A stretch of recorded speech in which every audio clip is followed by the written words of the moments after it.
अनुग्रहकारी दयालु परमेश्वर, फिर एक बार यीशु मसीह के नाम से हम आपकी कृपा के सिंहासन तले आते हैं और प्रभु यीशु के नाम से आपकी सामर्थ और आपकी उपस्थिति को कहते हैं। हम जानते प्रभु जी कि आपकी उपस्थिति हमारे जीवन में सारी अच्छी बातों को खोलती है प्रभु जी। यीशु के नाम से प्रभु जी उन हर एक बातों को जो आपने क्रूस पर पूरा किया राजा, उस सामर्थ को प्रभु इस जगह पर कहते हैं। और परमेश्वर आपके आशीषों को प्रभु आपने हमारे जीवन पर उंडेला, धन्यवाद देते हैं। हर प्रकार के डिस्टर्ब करने वाली चीज़ों को हम यीशु के नाम से आज्ञा करते हैं, कहते हैं चले जाने के लिए। और प्रभु पवित्र आत्मा इस जगह का और लोगों का नियंत्रण हम आपके हाथों में देते हैं। प्रभु आप नियंत्रण ले यीशु के नाम से, आमेन आमेन, hallelujah, praise the Lord.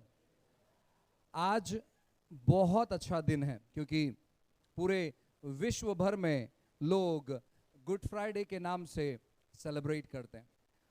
Good Friday कई सदियों से लोग मनाते चले आ रहे हैं और परमेश्वर ने ढेर सारी बातें इस गुड फ्राइडे के दिन किया है। परमेश्वर ने बहुत सारी बातें की है, लेकिन इनमें से 5 जो बहुत इंपॉर्टेंट है, 5 जो बहुत महत्वपूर्ण है, उन बातों को मैं आज की शाम आपके साथ में बांटना चाहता हूं कि कौन सी ऐसी 5 बातें उस क्रूज पर हुई थी। वहां पर ढेर सारी हुई थी, लेकिन उन ढेर सारी बातों में से 5 बातें आज की शाम मैं आपके साथ बांटना चाहता हूं। और मैं विश्वास करता हूं कि जैसे जैसे आप इन बातों को सुनेंगे, परमेश्वर आपको मदद करेगा और ज्यादा उनको अनुभव करने के लिए। और मैं आपको कहना चाहता हूं कि यीशु मसीह को जब क्रूस पर चढ़ाया गया था, वो शुक्रवार का दिन नहीं था, वो गुरुवार का दिन था। क्योंकि लगभग गुरुवार को लगभग दोपहर के 3 बजे जो है ना, उन्होंने अपना प्राण जो है उन्होंने त्यागा, लगभग 3 बजे। और गुरुवार से लेकर शुक्रवार ये एक दिन, शुक्रवार से लेकर शनिवार ये दूसरा दिन, और शनिवार से लेकर रविवार ये तीसरा दिन। और यीशु मसीह तीसरे दिन सुबह सुबह जी उठे थे। अगर शुक्रवार के दिन उन्हें क्रूस पर चढ़ाया जाता तो शुक्रवार से शनिवार एक दिन और शनिवार से रविवार ये दूसरा दिन होता। तो ऑलमोस्ट गुरुवार को उनको क्रूस पर चढ़ाया गया था और संडे के दिन वो पुनरुत्थित हुए थे। ढेर सारी बातें हैं कि क्यों लोग गुरुवार के दिन को क्यों नहीं मनाते हैं, शुक्रवार के दिन को क्यों मनाते हैं, ये सारी बहुत सारे वाद विवाद है। लेकिन हमारे लिए महत्वपूर्ण यह है कि 2000 साल पहले यीशु मसीह हमारे लिए मारे गए थे। हालेलुया। दिन कुछ भी हो, वक्त कुछ भी हो, हम जानते कि यीशु मसीह हमारे लिए मारे गए, वे हमारे लिए गाड़े गए, और उसके बाद वो तीसरे दिन हमारे लिए जी उठे, वो स्वर्ग में गए और दोबारा हमें लेने के लिए आने वाले हैं। और जो भी कोई व्यक्ति इस पर विश्वास करता है, बाइबल कहता है कि उसका उद्धार होगा। आइए 5 बातों के ऊपर हम देखते हैं। मेरे साथ निकालिए इब्रानियों इसका अध्याय 9 और वचन 26 में आपके लिए पढ़ता हूं, आप ध्यानपूर्वक सुने। ऐसे लिखा है, नहीं तो जगत के उत्पत्ति से लेकर उसको बार बार दुख उठाना पड़ता, पर अब युग के अंत में वो एक ही बार प्रकट हुआ ताकि अपने ही बलिदान के द्वारा पाप को दूर कर दे। सबसे पहली बात, यीशु मसीह जो क्रूस पर गए वो इसलिए गए ताकि हमारे जिंदगी से पाप पूरी तौर पर दूर हो जाए। कहो पाप दूर होना। जितने भी लोग प्रभु यीशु मसीह पर विश्वास करते हैं, उनके सारे पाप जो है वो दूर हो चुके हैं। आपके पाप आपके जिंदगियों पर लादे नहीं गए हैं, लेकिन आपके पाप दूर हुए हैं। यीशु मसीह क्रूस पर जाने से पहले अगर आप लोगों के पाप के बारे में अगर अध्ययन करेंगे तो वहां पर क्या हुआ कि लोगों का पाप उनके जीवन पर होता, लोगों का पाप उनके जीवन पर रखा जाता और उनका पाप ढाका जाता। लेकिन यीशु मसीह जब क्रूस पर मरे तो उनका पाप जो है लोगों से उन्होंने पूरी तौर पर दूर कर दिया है। अब आपको आपके पाप के बारे में सोचने की जरूरत नहीं है। अब आपको आपके पाप के बारे में परेशान होने की जरूरत नहीं है। यीशु मसीह क्रूस पर अपना जान देने के द्वारा उन्होंने क्या किया है? मनुष्य जाति को उनके पापों से उन्होंने अलग कर दिया।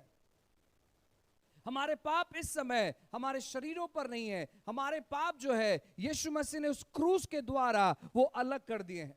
इसलिए आपको पाप की मानसिकता में रहने की जरूरत नहीं है।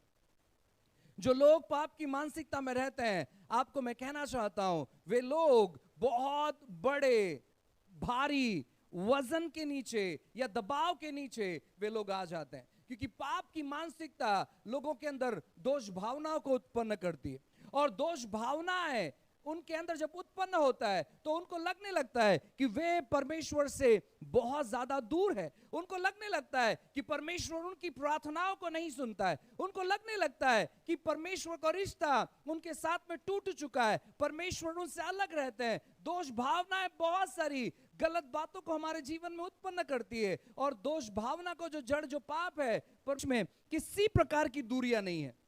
अब आप और परमेश्वर आप साथ में रहते हैं, आप परमेश्वर में रहते हैं और परमेश्वर आप में रहते हैं। जब यीशु मसीह क्रूस पर मरे, उन्होंने सबसे पहला काम किया, और वो है उन्होंने आपके ऊपर से पाप के सारे धब्बे को पूरी तौर पर हटा दिया। कहो, मैं पाप से और पापों से दूर हूं। यीशु ने मेरे सारे पापों को हटा दिया है और मिटा दिया है। आपको इन बातों पर विश्वास करने की जरूरत है, आपको इन बातों पर अध्ययन करने की जरूरत है, आपको इन चीजों को याद रखने की जरूरत है। यीशु मसीह क्रूस पर मरने के द्वारा उन्होंने मेरे सारे पापों को मेरे जीवन से हटा दिया है। अब आपका जो रिश्ता है, जिस प्रकार बाइबल कहता है कि परमेश्वर आदम की वाटिका में आदम से मिलने के लिए आता था, अब अगर पाप को उस आदम की वाटिका से अगर हम लोग बाहर निकाल दे, तो सोचो आदम का और परमेश्वर का कितना घनिष्ठ और कितना गहरा रिश्ता है। वे आपस में बातें करते हैं, वे आपस में मुलाकात करते हैं। अगर आप हनोक के बारे में पढ़ेंगे तो किस प्रकार हनोक परमेश्वर के साथ साथ चलता था, उसी प्रकार आदम परमेश्वर के साथ साथ चलता था। अब पाप आपके जीवन में नहीं है, इसीलिए आप परमेश्वर की उपस्थिति में 24 घंटा चलते हैं, और आपको यह विश्वास करना ही होगा। लोग क्यों परमेश्वर की उपस्थिति में 24 घंटे नहीं चल पाते हैं? क्योंकि वो विश्वास नहीं करते। आपका जीवन आपके क्रियाओं के द्वारा नापा नहीं जाता है, आपका जीवन आपके विश्वास के द्वारा नापा जाता है। अगर आप देखना चाहते हैं आपके जीवन में परमेश्वर के भरपूर मात्रा को, तो आपको विश्वास करना शुरू करना पड़ेगा, क्योंकि विश्वासियों का जीवन ही है विश्वास करने के बारे में। विश्वासियों का जीवन कर्म करने के बारे में नहीं है, विश्वासियों का जीवन विश्वास करने के बारे में। आपके अच्छे कर्म आपके विश्वास में बढ़ोतरी नहीं लाएंगे। आप अच्छा करने के द्वारा आपके विश्वास में कभी नहीं बढ़ सकते, क्योंकि ये संसार के लोग करते हैं। वो अच्छे कर्म के द्वारा उनको लगता है कि वे परमेश्वर को प्रसन्न कर सकते हैं, और इसीलिए वो अच्छे कर्म शायद हफ्ते में एक बार या महीने में एक बार या साल में एक बार वो करते रहते हैं। आपके कर्म आपके विश्वास में बढ़ोतरी नहीं लाता है, लेकिन जैसे जैसे आप विश्वास करने लगते हैं, आपका विश्वास आपके कार्यों को पूरी तौर पर बदल के रख देता है।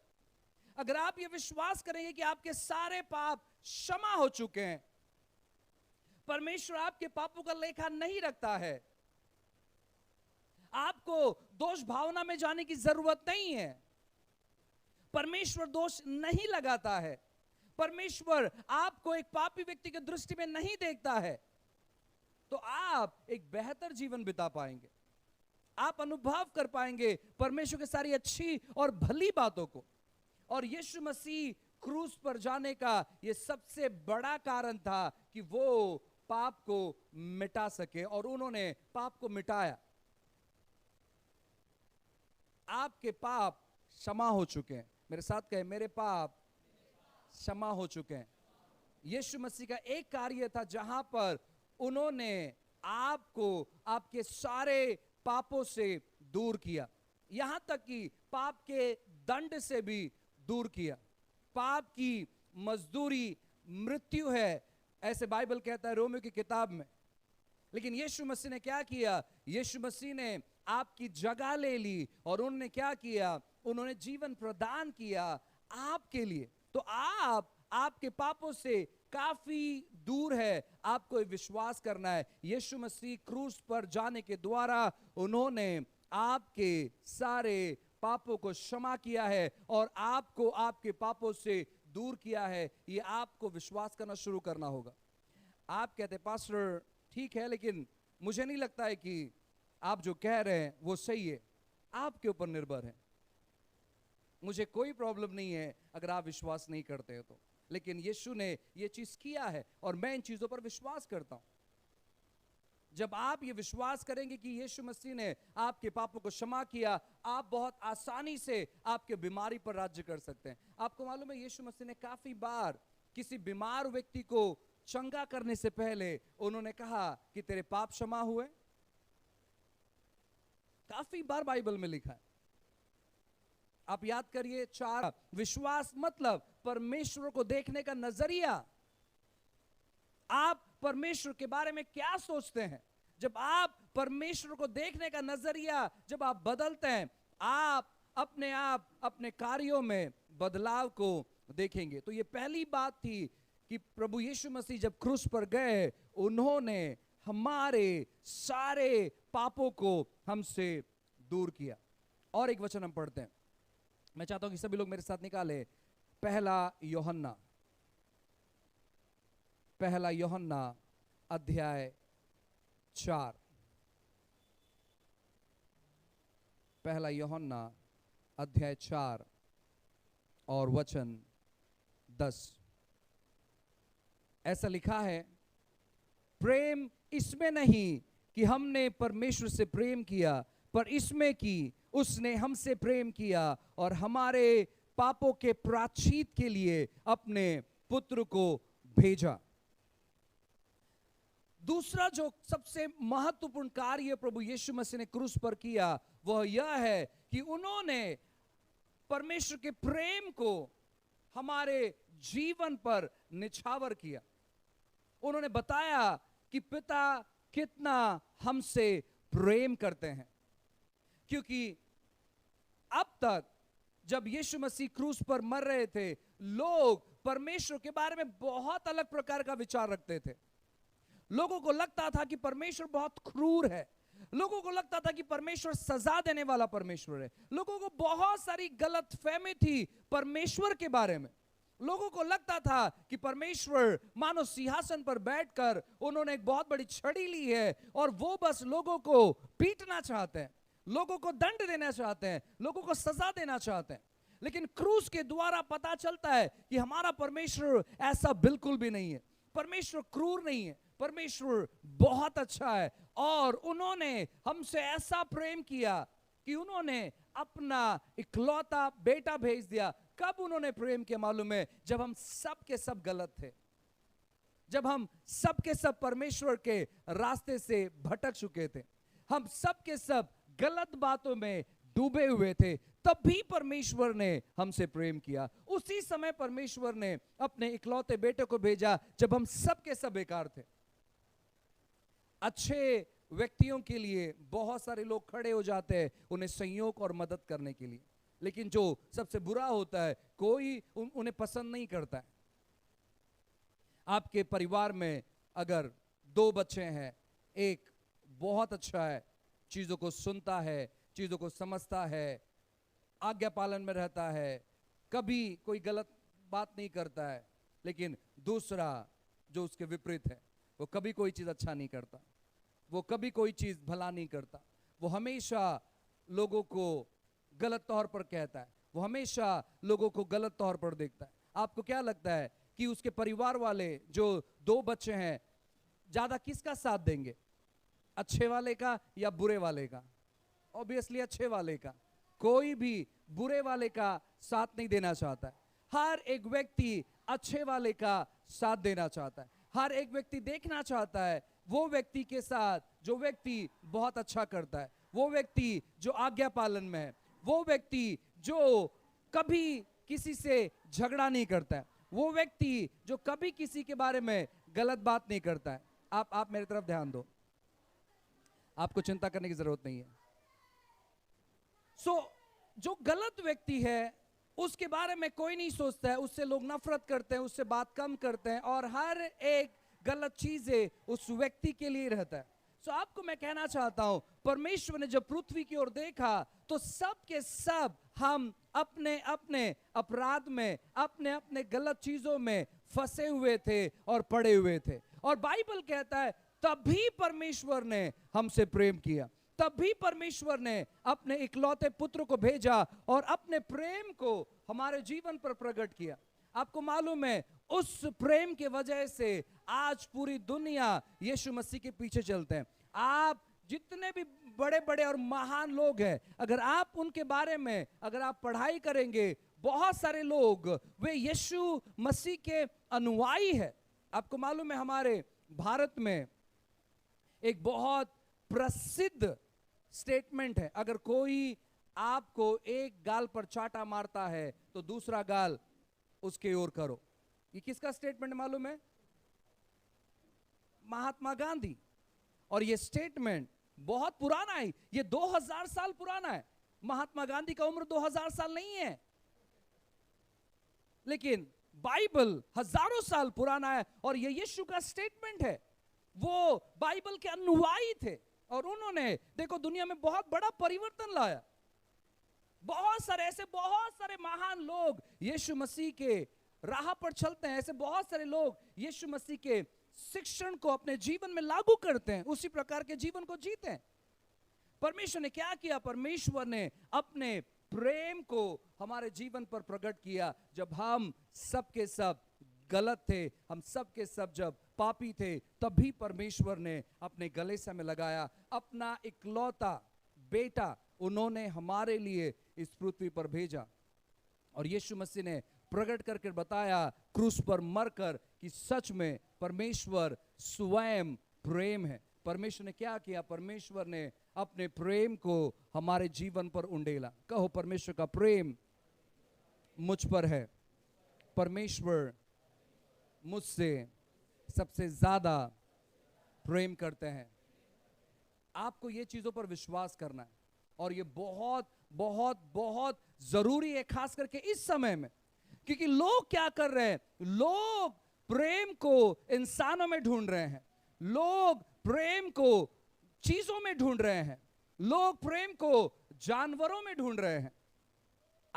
पहले तो इंसानों में ढूंढते थे लोग, फिर लोगों ने चीजों में ढूंढना चालू किया, लेकिन आज लोग जानवरों में भी प्रेम ढूंढ रहे हैं। और आपको मैं कहना चाहता हूं ना, आपको प्रेम नहीं मिलेगा सिवाय परमेश्वर के।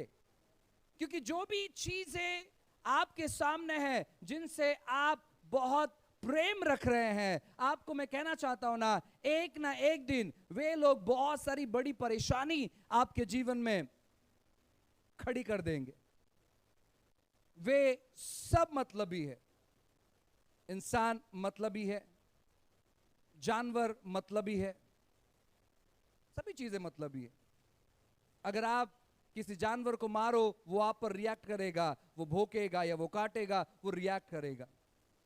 अगर आप उसे कुछ चीजों खिलाओगे, उसके सर पर हाथ फेरोगे, तो शायद वो अपना पूंछ हिलाएगा, वो आपसे प्रेम करेगा। लेकिन अगर आपने उसे डांटा या आपने उसे मारा, तो वो सेम चीज पर रिएक्ट करेगा। लेकिन परमेश्वर ऐसा बिल्कुल नहीं है। परमेश्वर बहुत अच्छे है। प्रभु मतलब ही नहीं है। उन्होंने अपने मतलब के लिए किसी से प्रेम नहीं किया, लेकिन उन्होंने प्रेम इसलिए किया ताकि हम बदल पाए, ताकि हम परिवर्तित हो पाए, ताकि हम उनको समझ पाए। उसने क्या किया? परमेश्वर ने अपने इकलौते बेटे के द्वारा यह प्रकट कर बताया कि सच में मैं तुमसे इतना प्यार करता हूं कि मैं क्रूस पर जाने के लिए भी मैं तैयार हूं उस प्रेम के खातिर। मुझे तुमसे कुछ नहीं चाहिए, लेकिन जब तुम मुझे स्वीकार करते हैं तो मेरा प्रेम तुम्हारे साथ बना रहता है, और ताकि तुम्हारे जीवन में अच्छा हो सके। आपको मैं गारंटी देकर कहना चाहता हूं, खास करके जो जवान लोग हैं जिनका शादी नहीं हुआ है और आप शादी करने पर हैं,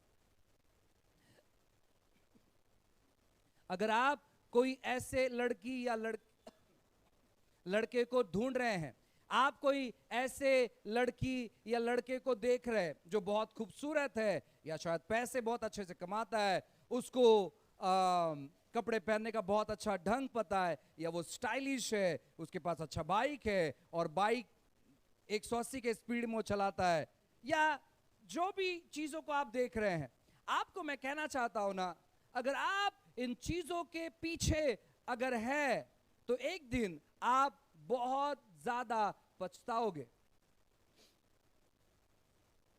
मैंने ऐसे सैकड़ों लोगों को देखा है, हजारों को, लेकिन कम से कम 100 से ज्यादा लोगों को मैंने देखा है, शादी करते हुए, लड़ते हुए, झगड़ते हुए, मारपीट करते हुए, अलग रहते हुए, और बहुत सारी गलत बातों को मैंने उनके जीवन में देखा है। क्योंकि एक समय कहते थे हमारे पूरे एरिया में इसके जैसा कोई हैंडसम नहीं है, हमारे पूरे एरिया में इसके जैसे कोई सुंदर नहीं है, और जब ये हैंडसम और ये सुंदर जब ये मुलाकात करते हैं, जब इनका शादी होता है, उसके बाद में बहुत सारी विपत्ति जो है ना पूरे एरिया को पता चलते कि ये लोग सच में कितने भयंकर है। क्योंकि इन्होंने क्या किया, इन्होंने अपना प्रेम किसी ऐसे चीजों में ढूंढना चालू किया जो चीजें खाली है। अगर आप सच में आपका जीवन बेहतर तौर पर बिताना चाहते हैं, ढूंढो उस लड़के को, ढूंढो उस लड़की को जो सच में परमेश्वर में समर्पित है, जो सच में परमेश्वर से प्रेम करते हैं, जो सच में परमेश्वर के अधीन है, जो सच में परमेश्वर के वचनों का पालन करते हैं, जो सच में अपने मां बाप का आदर करते हैं।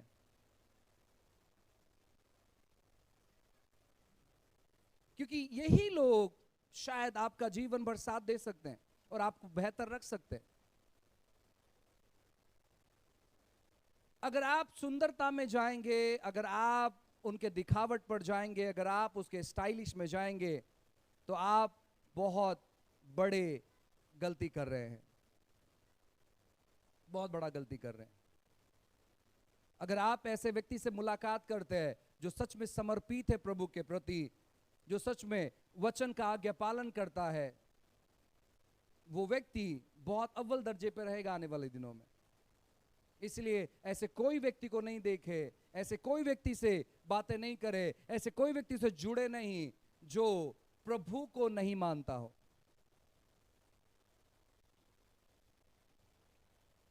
कुछ लोग कहते हैं नहीं पास्टर, हम तो शादी करेंगे तो चर्च में ही करेंगे।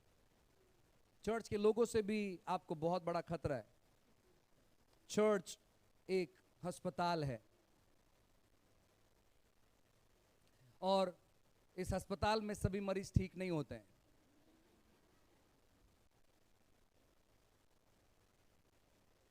चर्च एक अस्पताल है जहां पर तरह तरह के मरीज आते हैं, और आपने गलती से कोई गलत मरीज से शादी कर लिया, माय गॉड, आपको पूरा जिंदगी भर उनको संभालना होगा।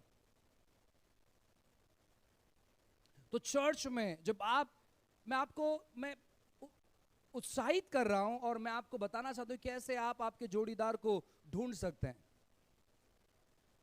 अगर कोई लड़की और कोई लड़का चर्च का पसंद है, आपको क्या चेक करना है मालूम है? आप देखो कि वो टाइम पर आता है क्या।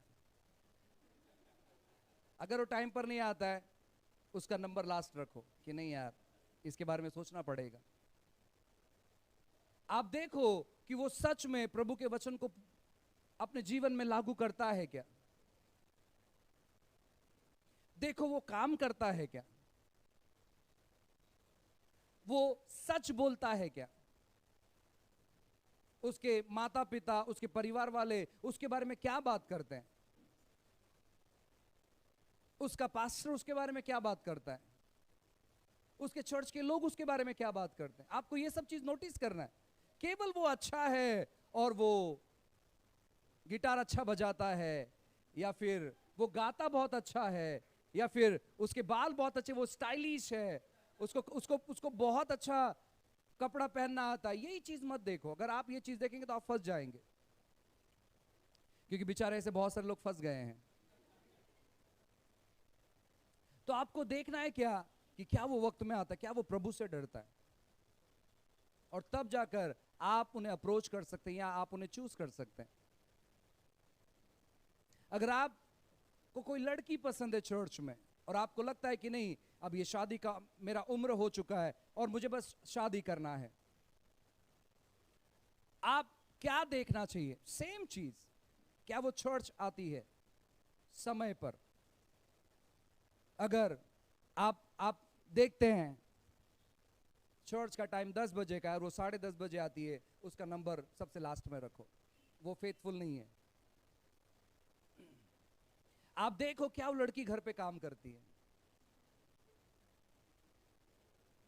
दूसरा सबसे इंपॉर्टेंट चीज, अगर वो घर पे काम नहीं करती है, उसको आपके लाइफ से कभी नहीं जोड़ना, क्योंकि वो सबसे बड़ा प्रॉब्लम आपके जीवन में क्रिएट करेगी। आप कहें क्या पास्टर आप ऐसे बात कर रहे हैं, हम तो जॉब पर जाते हैं, घर पे काम कैसे करें? आपको घर का सारा काम करना है। अगर आपको जॉब पर जाना है तो भी आपको आपका घर का काम खत्म करना चाहिए, क्योंकि उसी तौर पर बनाया गया है, उसी तौर पर परमेश्वर ने निर्माण किया है। आप अगर क्लोज है, आप जाकर घर विजिट कर सकते हैं उनका, कि वो घर पर चीजें कैसे करते हैं। जब आप घर पर गए तो क्या उनकी माँ या उनके पिताजी या फिर उनके जो घर पे बुजुर्ग है, वो लोग आपके लिए कुछ बना कर देते हैं, या वो लड़की जिम्मेदारी लेती है बनाने का? आपको इन चीजों को नोटिस करना है। जो लड़की चर्च में फेथफुल है, टाइम पर आती है और घर संभालती है, इसका मतलब है वो लड़की बहुत अच्छी है। आप सोच सकते हैं उस लड़की के बारे में। आपको लड़की पसंद आई, उसको अप्रोच मत करो, आप उसके माँ बाप को अप्रोच करो, उसके परिवार वालों को अप्रोच करो, उसके पास्टर को अप्रोच करो।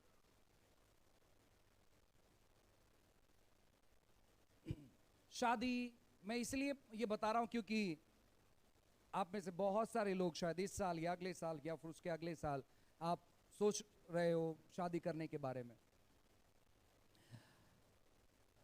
आप जब शादी करना चाहते हैं, याद रखिए, मैं लोगों को उत्साहित करता हूं, लगभग 6 महीना या साल भर का गैप ठीक है, उससे ज्यादा नहीं।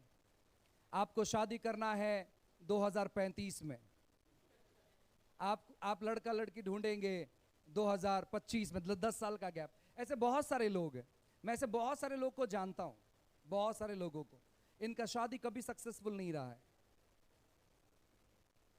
इनका शादी कभी सक्सेसफुल नहीं रहा है। अगर आप शादी करना चाहते हैं, लगभग 6 महीना 1 साल का गैप बहुत हो गया। आप एक दूसरे को जानो, एक दूसरे से आप बात कर सकते हैं। आपका परिवार कभी उनके पास गया उनके घर में मिलने के लिए, उनका परिवार कभी आपके पास आया मिलने के लिए, और उसके बाद आप तय कर सकते हैं, आप डिसाइड कर सकते हैं। लेकिन ये चीज़ याद रखना, जो व्यक्ति प्रभु को नहीं मानता है, जो व्यक्ति प्रभु का वचन अनुकरण नहीं करता है, जो व्यक्ति चर्च में फेथफुल नहीं है, ऐसे लोगों का नंबर भी अपने फोन पर नहीं रखना। क्यों? क्योंकि ये लोग आपको प्रभु से दूर लेकर जाएंगे। जो लोग कारण देते हैं, ब्रदर आज चर्च में क्यों नहीं आए? मैं थोड़ा बीमार था। लेकिन चर्च खत्म होने के बाद आप देखेंगे वो आपको शायद किसी होटल में मिलेंगे या फिर अलग जगह पे मिलेंगे। मैंने ऐसे बहुत सारे लोगों को देखा है। मैंने एक भाई को पूछा कि आप चर्च क्यों नहीं आए? उन्होंने कहा मेरा तबीयत ठीक नहीं था। फिर चर्च खत्म होने के बाद मैं एक होटल में खाना खाने गया मेरे फैमिली को लेकर, वो व्यक्ति वहीं पर पार्सल लेकर खड़ा था। मैंने कहा आपने झूठ बोला है। तो ऐसे लोगों पर आप भरोसा नहीं कर सकते, ऐसे लोगों पर आप विश्वास नहीं कर सकते। मैं भाई नील से मैं बात कर रहा था, मैंने कहा कि चर्च में खाली एक व्यक्ति को छुट्टी नहीं होता और एक व्यक्ति बीमार नहीं पड़ता, बाकी सब बीमार पड़ते हैं। एक ही व्यक्ति बीमार नहीं पड़ता, वो है पास्टर, बाकी सब बीमार पड़ते हैं। आपको मैं कहना चाहता हूं, हम बहाना नहीं कर सकते। देखो, आप जब बीमार पड़ते हैं, चर्च एक ऐसा जगह है जहां पर परमेश्वर ठीक कर सकता है आपको, लेकिन हम क्या करते हैं, हम रीजंस बनाते हैं, हम कारण बनाते हैं।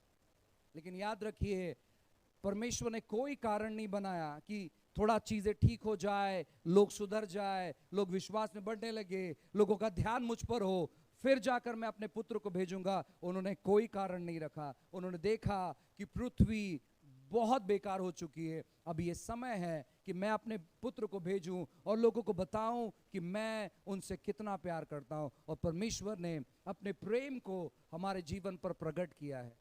अगर परमेश्वर का प्रेम हमारे जीवन पर प्रकट नहीं होता तो शायद आज हम कहीं और होते, लेकिन परमेश्वर ने अपने प्रेम को हमारे जीवन पर प्रकट किया है। तीसरी बात मैं चाहता हूं कि मेरे साथ निकालिए रोमियो की किताब अध्याय 5। क्योंकि बैरी होने के दशा में उसके पुत्र की मृत्यु के द्वारा हमारा मेल परमेश्वर के साथ हुआ, तो फिर मेल हो जाने पर उसके जीवन के कारण हम उद्धार क्यों ना पाएंगे। केवल यह नहीं, परंतु हम अपने प्रभु यीशु मसीह के द्वारा, जिसके द्वारा हमारा मेल हुआ है, परमेश्वर में आनंदित है। तीसरी बात जो परमेश्वर ने हमारे जीवन पर की क्रूस पर अपना जान देने के द्वारा, वह यह है कि उन्होंने हमें और परमेश्वर को एक कर दिया, या हमारा मेल मिलाप किया। कहो, मैं परमेश्वर के साथ एक हूं, मेरा मेल मिलाप हो चुका है। आपको मालूम है कि आपका मेल मिलाप परमेश्वर के साथ हो चुका है। यीशु मसीह जब क्रूस पर मरे तो उनका क्रूस पर मरने का और एक कारण था कि आप परमेश्वर को जान पाए और आप परमेश्वर को पिता कहकर बुला पाए। यीशु मसीह के क्रूस पर जाने से पहले आप कहीं भी पढ़कर देख लो, कोई भी परमेश्वर को पिता कहकर नहीं कहता था। हर एक लोग, यहां तक कि लोग परमेश्वर के नाम का वर्णन भी नहीं करते थे। लोगों के मन में इतना डर था, इतना भय था कि लोग परमेश्वर के नाम को भी नहीं लेते थे। अगर आप बाइबल में पढ़ेंगे तो परमेश्वर का नाम यहोवा है, युद्ध है, वाव है, यहोवा। लोग इस नाम को लेने से डरते थे। ऐसे कहा जाता है कि जब यहूदी लोग यहोवा नाम लिखते हैं तो वे लोग अलग प्रकार के कलम का इस्तेमाल करते या पेन का इस्तेमाल करते हैं, और परमेश्वर का नाम लिखने के बाद वो पेन तोड़ देते हैं। उसके बाद उस पेन से कुछ नहीं लिखते हैं, वो नया पेन लेंगे। सोचो कि वो कुछ वचन लिख रहे हैं, उन्होंने वचन लिखा और वचन में यहोवा नाम आया, तो वचन लिखेंगे और यहोवा नाम लिखने के लिए वो दूसरा नया पेन लेंगे और उससे यहोवा लिखेंगे, और वो पेन का जो निप है वो तोड़ देंगे। उस पेन का उसके बाद कभी इस्तेमाल नहीं होगा। वे इतना परमेश्वर से भय रखते थे और उनका आदर परमेश्वर के लिए बहुत ज्यादा था। अब यीशु मसीह क्रूस पर मरने के द्वारा उन्होंने ये कहा कि आपको परमेश्वर के साथ डरने की जरूरत नहीं है, परमेश्वर से डरने की जरूरत नहीं है, परमेश्वर से भयभीत होने की जरूरत नहीं है। मैं क्या कर रहा हूं? मैं एक ऐसा ब्रिज बन जाता हूं जहां पर आप परमेश्वर के साथ एक हो जाते हैं। ब्रिज क्या करता है आपको मालूम है? ब्रिज एक रास्ते को दूसरे रास्ते से जोड़ता है। सोचो, बीच में तालाब है या फिर एक समंदर है और आपको समंदर पार करना है, तो जो ब्रिज है वो ब्रिज क्या करता है? वो ब्रिज ये रास्ते को वो रास्ते से जोड़ता है। वाशी का ब्रिज जो है मुंबई को न्यू मुंबई से जोड़ता है। अगर वो ब्रिज निकाल दे तो न्यू मुंबई अलग है और मुंबई अलग है। ब्रिज अगर निकाल दे तो वहां तक जाने के लिए बहुत परेशानी उठानी पड़ेगी, लेकिन जो ब्रिज बनाया गया है वो मदद करता है जोड़ने के लिए। यीशु मसीह हमारे लिए ब्रिज बन गए ताकि हम परमेश्वर से जुड़ सके। ऐसे काफी बार बताया जाता है कि आप परमेश्वर को देख नहीं सकते। परमेश्वर ने मूसा से वार्तालाप किया और कहा कि अगर तू मुझे देखेगा तो तू मर जाएगा, लेकिन आज ऐसा बिल्कुल नहीं है। आप परमेश्वर को देख सकते हैं यीशु मसीह के द्वारा, क्योंकि वो ब्रिज बन चुके हैं। उन्होंने आपका और पिता का मेल मिलाप कर दिया है। अब आप दूर नहीं है, लेकिन आपने मेल मिलाप कर लिया है यीशु मसीह को अपने जीवन में स्वीकार करने के द्वारा। क्रूस एक ब्रिज बन गया है परमेश्वर के साथ हमें मिलाने के लिए। अब आप परमेश्वर से अलग नहीं है, आप परमेश्वर के साथ एक है। कहो, मैं परमेश्वर के साथ एक हूं। मैं परमेश्वर के साथ एक हूं। आप परमेश्वर के साथ एक है। परमेश्वर आपके साथ हमेशा रहना पसंद करता है और वो हमेशा रहते हैं। प्रभु यीशु मसीह ने इस प्रकार मेल मिलाप कर दिया है आपका और परमेश्वर का कि परमेश्वर ने क्या किया मालूम है क्या? परमेश्वर ने कहा कि मैं स्वर्ग में रहना पसंद नहीं करता हूं, मैं इंसानों के हृदय में रहूंगा, और इसीलिए उन्होंने हमें अपना मंदिर बना लिया है। अब वो स्वर्ग में रहना इच्छा नहीं करते, उन्होंने हमारे हृदय को ही स्वर्ग बना दिया है और कहते हैं कि मैं इस हृदय में रहना पसंद करता हूं। परमेश्वर आपके हृदय में रहते हैं और उन्होंने आपके साथ मेल मिलाप कर लिया है। यीशु मसीह ने आपके साथ मेल मिलाप करवा दिया है पिता का, और वो इतना आपसे प्रेम करते हैं कि वो हमेशा आपके साथ में जुड़े रहते हैं। अब आप परमेश्वर से अलग नहीं है, लेकिन आप परमेश्वर के साथ आप एक हो चुके हैं। चौथी बात मेरे साथ निकालिए, कुलुस्सियों की किताब अध्याय 1। कुलुस्सियों अध्याय 1 और वचन 13। कुलुस्सियों अध्याय 1 वचन 13।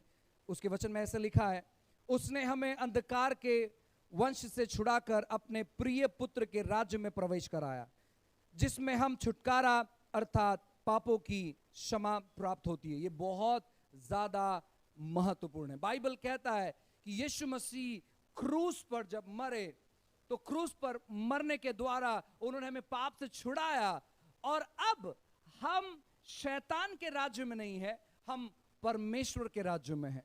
उन्होंने क्या किया? उन्होंने आपको शैतान के हाथों से निकालकर आपको उन्होंने परमेश्वर के हाथों में दे दिया, और वो जो जहां पर आप रहते, जहां पर आप जाते, वहां पर परमेश्वर की भारी उपस्थिति रहती। मेरे साथ कही कि अब मैं परमेश्वर के राज्य में हूं। आप परमेश्वर के राज्य में जाएंगे नहीं, लेकिन आप ऑलरेडी परमेश्वर के राज्य में हैं। बाइबल कहता है कि उसने शैतान के साम्राज्य से आपको बाहर निकाला और अपने प्रिय पुत्र प्रभु यीशु मसीह के राज्य में आपको रखा है। आप चाहे दुनिया के कोई भी कोने में रहे, आप जहां पर जाते हैं वो पूरा जगह मानो प्रभु के उपस्थिति से भर जाता है। और आपको ये विश्वास करना चालू करना चाहिए। आपको ये विश्वास करना चाहिए कि मैं जहां भी जाता हूं, मैं जहां भी जाती हूं, वहां पर परमेश्वर की उपस्थिति है और वहां पर परमेश्वर का राज्य उतरता है।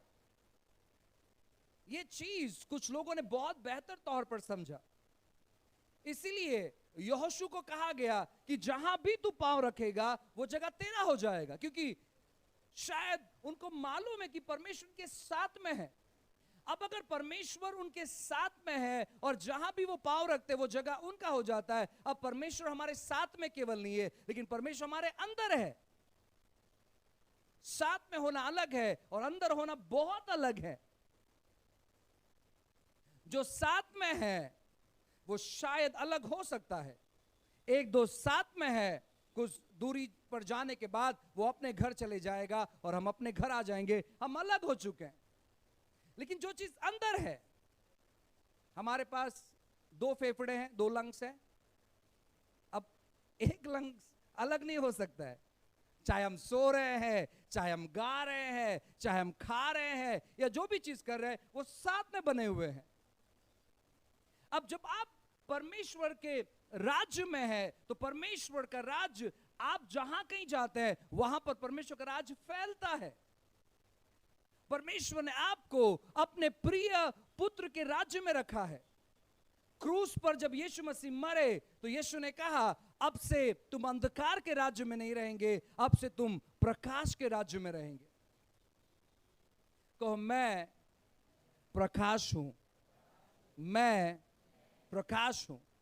आप सच में प्रकाश है, आपको यह विश्वास करना है। आप जब यह विश्वास करेंगे आप देखने पाएंगे कि कैसे परमेश्वर आपके जीवन में कार्य करेंगे। आप देखने पाएंगे जो भी अंधकार वाली बातें आपके जीवन पर हो रही थी, वो सारी बातें आपके जीवन पर दिखाई नहीं देगी अगर आप विश्वास करना चालू करेंगे। वो सारी बातें आपके जीवन में दिखाई देगी जो चीजें आप विश्वास कर रहे हैं कि आप सच में परमेश्वर के राज्य में। और आपको अगर उन सारे चीजों को देखना है, आपको उन चीजों को बोलना आना चाहिए। जहां भी आपके काम नहीं बन रहे हैं, आप जब उस जगह पर जाते हैं तो आपको बोलना आना चाहिए, यहां पर परमेश्वर का राज्य है। अब मुझे मालूम है यहां से चीजें ठीक होने पर है, यहां से बातें ठीक होने पर है, क्योंकि आप परमेश्वर के राज्य में हैं। जब आप स्वर्ग के बारे में पढ़ाई करेंगे, स्वर्ग में कोई गलत बातें नहीं है, स्वर्ग में कोई गलत चीजें प्रवेश नहीं कर सकती है, स्वर्ग में कोई गंदी चीजें प्रवेश नहीं कर सकती है, क्योंकि स्वर्ग में परमेश्वर की उपस्थिति है। अब जैसे मैंने कहा कि जब यीशु मसीह क्रूस पर मरे तो परमेश्वर ने स्वर्ग में रहना नकारा और उन्होंने कहा कि मैं तुम्हारे अंदर रहना चाहता हूं। अगर स्वर्ग में प्रभु की उपस्थिति है और कोई भी गलत बातें स्वर्ग में प्रवेश नहीं कर सकती, तो बाइबल कहता है कि हम उसके मंदिर है और उसका आत्मा हमारे अंदर वास करता है। तो सेम चीजें आपके साथ में भी है। कोई गलत बातें इसलिए आपके साथ नहीं होगी क्योंकि आप परमेश्वर के सिंहासन है, आप परमेश्वर के मंदिर है, परमेश्वर आपके साथ में रहता है। और इस मानसिकता में जब आप आएंगे, आपके चारों तरफ आप देख पाएंगे चीजें अद्भुत तौर पर जो परमेश्वर ने आपके लिए रखी है। कहो, मैं परमेश्वर के राज्य में हूं। अगर आप परमेश्वर के राज्य में हैं तो आपको चिंता करने की जरूरत नहीं है। अगर आप परमेश्वर के राज्य में हैं तो आपको भयभीत होने की जरूरत नहीं है। अगर आप परमेश्वर के राज्य में हैं, अपने कल को डरते हुए मत देखो।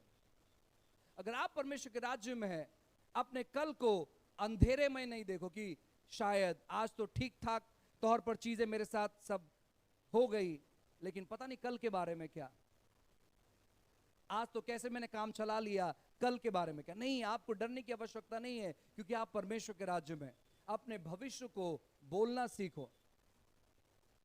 यीशु मसीह ने समस्या को देखा और उसको मालूम है समस्या का समाधान कैसे करना है। उन्होंने शब्द कहा और उसके शब्द ने काम किया।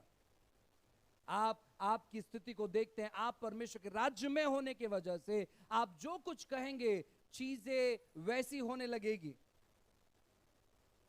अगर आप कहते हैं अपने कल को देखकर आज तो कैसे भी सब कुछ मैंने संभाल लिया, लेकिन कल बहुत कठिन होगा, तो कल सच में बहुत कठिन होगा, क्योंकि आपने उन चीजों को कहना चालू कर दिया। लेकिन आज बहुत कठिन रीति से आज का दिन गया और आप कल कहते हैं आज थोड़ा सा कठिन गया लेकिन कल बेहतर जाएगा। सच में वैसे जाएगा कल, सच में वैसे जाएगा। अपने जेब को देखकर, अपने बैंक को देखकर अनुमान मत लगाओ कल के बारे में। आप परमेश्वर के राज्य में हैं। परमेश्वर के राज्य में किसी प्रकार की कमी घटी नहीं होती है। एक दिन लोग डिस्कशन कर रहे थे, लोग वार्तालाप कर रहे थे और लोग टैक्स देने के बारे में बात कर रहे थे।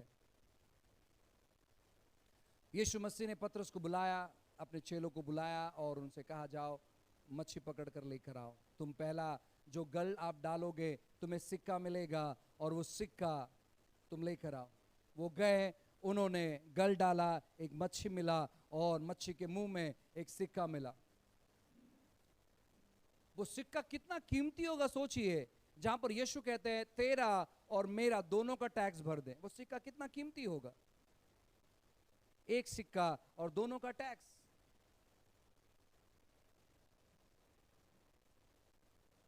आपको चिंता करने की जरूरत नहीं है। आप परमेश्वर के राज्य में हैं। अपने भविष्य को अंधकार में मत देखो। पास्टर, हमारा जीवन तो कैसे भी कट गया, हमारे बच्चों का जीवन बहुत कठिनाई में होगा। आप क्यों कह रहे हैं ऐसे?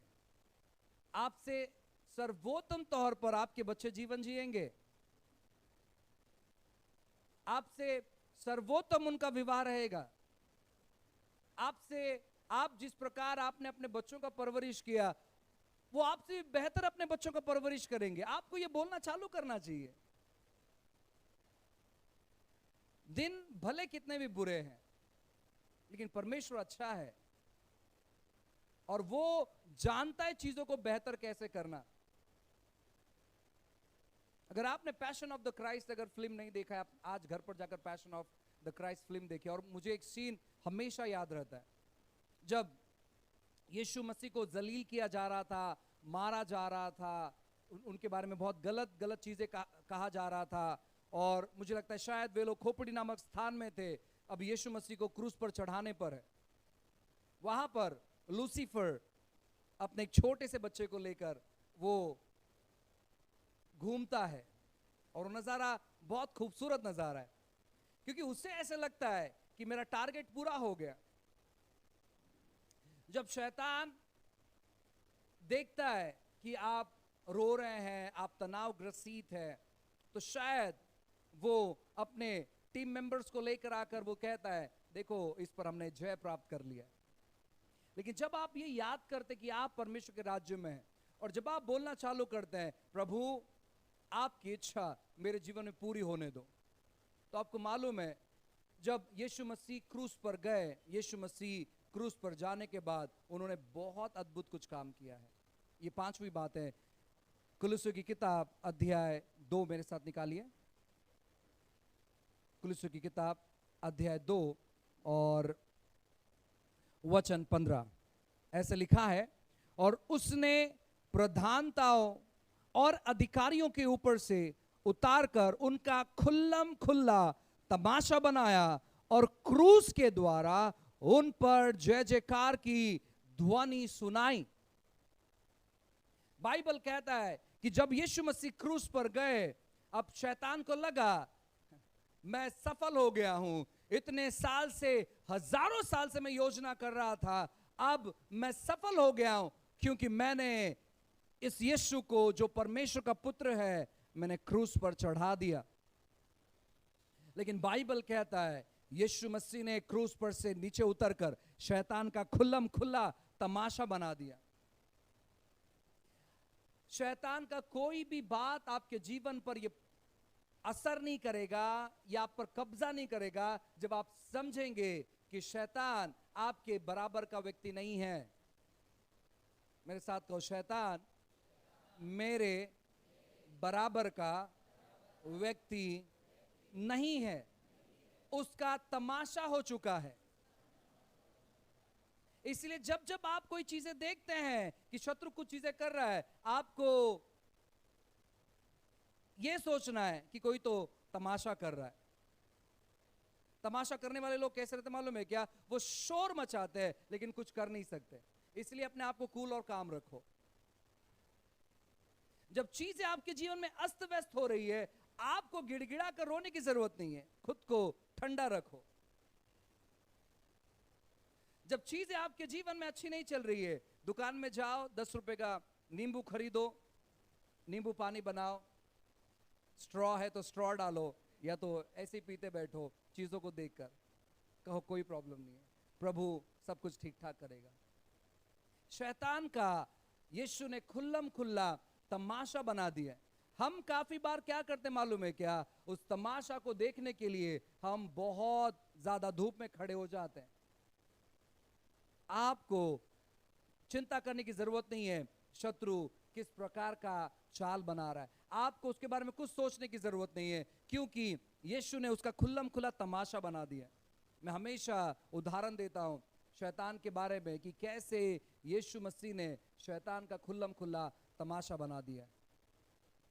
सोचो कोई आपके एरिया में कोई गुंडा है या जो भाईगिरी करता है और उसका तहलका है आपके पूरे एरिया पर, और वो बहुत बॉडी बिल्डर है, उसके साथ हमेशा लोग रहते हैं और वो बहुत खतरनाक दिखता है।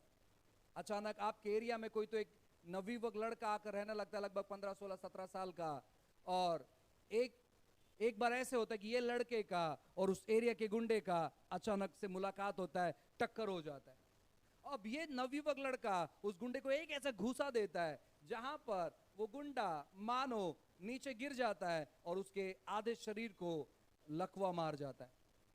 और वो चीज आपके पूरे एरिया वाले जमा हो जाते देखने के लिए कि एक नवयुवक लड़के ने इस गुंडे को, मशहूर गुंडे को, एक बहुत जोरों से मुक्का मारा और वो गुंडा नीचे गिर गया।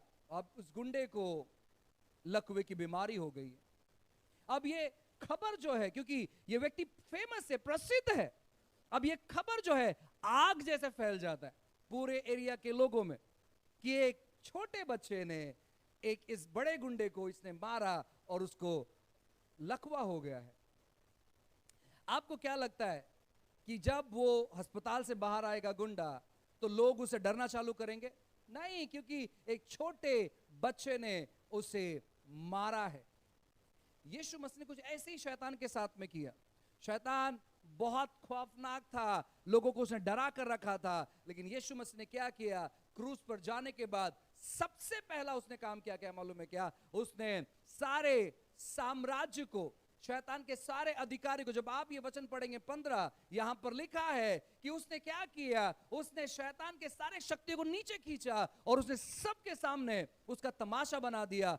खुल्लम खुल्ला, उन्होंने सीक्रेटली नहीं किया, गुप्त तौर पर नहीं किया, लेकिन सबके सामने उसका तमाशा बना दिया।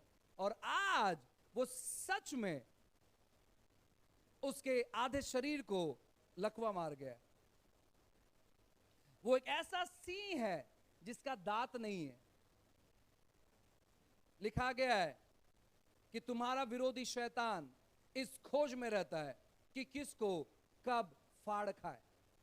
वो ढूंढते रहता है, लेकिन आपको मालूम है वो फाड़ कर खा नहीं सकता है, क्योंकि उसका दांत जो है ना, यीशु मसीह ने एक मुक्का मारने के द्वारा उसके पूरे दांत गिर चुके हैं। आपको मालूम है जिन लोगों के दांत नहीं रहते हैं वो मटन नहीं खा सकते हैं। उनको मटन पूरे तौर पर है, क्या कहते हैं, पूरा मानो कापूस बनाकर देना पड़ता है, वो खा सकते हैं।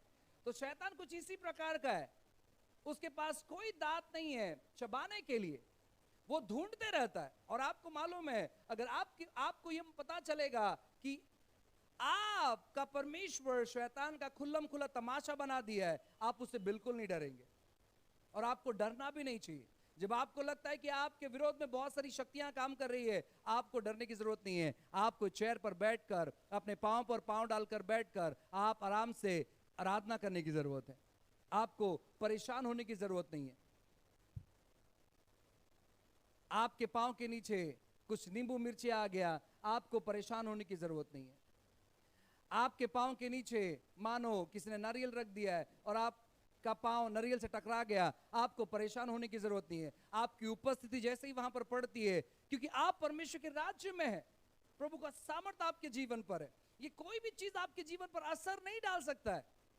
हम काफी बार अपने डर के वजह से ऐसे चीजों को आकर्षित करते हैं अपने जीवन में, लेकिन आपको कहना चाहता हूं, जब आप ये जानेंगे कि यीशु मसीह ने शैतान का खुल्लम खुला तमाशा बना दिया है, ये कोई भी चीज आपके जीवन पर असर नहीं डाल सकता। यीशु मसीह जब क्रूस पर मरा, ये पांचवी बात मैं कहना चाहता हूं, उसने आपको इन सभी चीजों पर अधिकार दिया। उन्होंने कहा कि अब ये पूरे दुनिया पर अपना अधिकार चला रहा था, लेकिन अब से ऐसा नहीं होगा, जहां भी तू रहेगा वहां पर यह अधिकार नहीं जता सकता है। वो गुंडा जब भी इस लड़के को देखेगा, वो व्यक्ति अपना पीठ इस व्यक्ति की ओर मोड़ देगा, क्योंकि उसको याद आने लगेगा कि हे, इसने मेरे साथ बहुत भयंकर चीज किया है। इसने मुझे एक घूसा मारा और पूरे तौर पर मेरे शरीर को लकवा मार गया है। इसने एक घूसा मारा और पूरे तौर पर मेरा जो इज्जत है वो मिट्टी में मिला दिया। इसलिए वो क्या करेगा मालूम है क्या? जब भी इस जवान व्यक्ति को देखेगा, वो अपना पीठ मोड़ेगा और वो दूसरे रास्ते चले जाएगा। सेम चीज आपको विश्वास करने की जरूरत है कि परमेश्वर ने आपको ऐसा अधिकार दिया है, परमेश्वर ने ऐसा सामर्थ्य आपको दिया है, जहां पर आप जहां भी जाएंगे आप अपने अधिकार को जताएंगे। चाहे वो गरीबी हो, चाहे वो परेशानी हो, चाहे वो दुष्ट आत्मा हो, चाहे जो भी चीजें हैं, आपको इन चीजों पर विश्वास करना चालू करना चाहिए। क्योंकि एक घूसा देने के द्वारा अगर वहां का गुंडा, उसकी बेइज्जती हो चुकी है, हो सकता है कि वो उस एरिया को छोड़कर चले जाएगा। वो कहेगा यार मुझे कोई दूसरा एरिया ढूंढना पड़ेगा, यहां तो मेरा खुल्लम खुल्ला तमाशा हो गया, सबके सामने मेरा तमाशा बना दिया। सेम चीज आपको विश्वास करना है कि आप जहां भी जाएंगे, चाहे वो घर में कोई कहेगा आपको आकर आपके घर में दुष्ट आत्मा है, ऐसे लोगों पर और ऐसे चीजों पर आपको विश्वास करने की जरूरत नहीं है। दुष्ट आत्मा घर के अंदर नहीं रहता है। अगर दुष्ट आत्मा घर के अंदर रहता तो हमारे वाशिनाका में केली को पूरा खाली पड़ा हुआ था, वहां पर भरे पड़े रहते। लेकिन आपको मैं कहना चाहता हूं ना, आप जहां कहीं हैं वहां पर दुष्ट क्रिया आपके जीवन पर प्रभाव नहीं डाल सकते हैं, क्योंकि आपको विश्वास करना शुरू करना इन सभी बातों को। जैसे जैसे आप विश्वास करना शुरू करेंगे, आप प्रभाव को देखेंगे। आप देखेंगे कि जब आप किसी को छू रहे हैं, कोई व्यक्ति चंगा होता है। क्यों? क्योंकि आप परमेश्वर के राज्य को लेकर चलते हैं। आप किसी के लिए प्रार्थना करते हैं, कोई छुटकारा पाता है। क्यों? क्योंकि परमेश्वर का राज्य आपके अंदर है और आप परमेश्वर के राज्य को लेकर चलते हैं। शैतान पूरी तौर पर उसने अपना अधिकार गवा दिया है, और आप जब इन चीजों पर विश्वास करना चालू करेंगे, आप अनुभव करेंगे परमेश्वर के परिपूर्णता को आपके जीवन पर। हालेलुया। आइए हम सब लोग खड़े हो जाएंगे। मैंने आपके साथ 5 बात बांटा। सबसे पहला कि परमेश्वर ने आपके पापों को क्षमा किया। दूसरा, प्रभु का प्रेम आपके जीवन पर प्रकट हुआ है। तीसरा, जहां पर आपका मेल मिलाप परमेश्वर के साथ हुआ है। चौथा, जहां पर आप परमेश्वर के राज्य में हैं। पांचवा, आपको सभी चीजों पर अधिकार दिया गया है। आप किसी भी अंधकार के साम्राज्य के अधीन नहीं है, लेकिन आप परमेश्वर के अधीन हैं। आप प्रभु के राज्य में हैं। अब आपको विश्वास करना शुरू करना है।